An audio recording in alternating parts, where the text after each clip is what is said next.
వామ్మో ఈయనేం మనుషులు పాము కాటేస్తే కుయ్యో మొర్రో అని ఏడుచుకుంటా భయపడి దావకాన గురికేది పోయి కరిసిన పామునే తలకాయ కొరికి చంపి దాని పక్క పంటే ఊతకర్ర పెట్టుకొని అన్నట్టు అన్నాడట.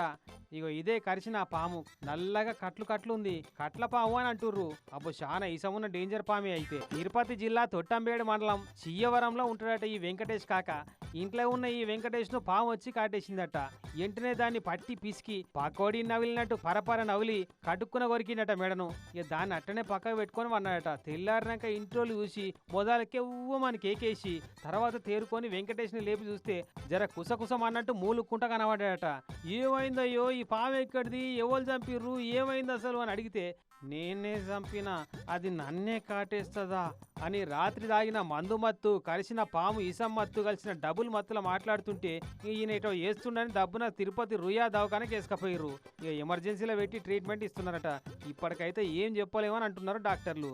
కానీ కాటేసిన పామునే కరకర కోరికి చంపినవంటే నీది మామూలు గుండె కాదు కాకు, బతకాలి, ఆ గుండె బతకాలి కాక ఎట్లన్నా అని అనుకుంటున్నారట ఈ ముచ్చట చూసిన ఊరి జనాలంతా.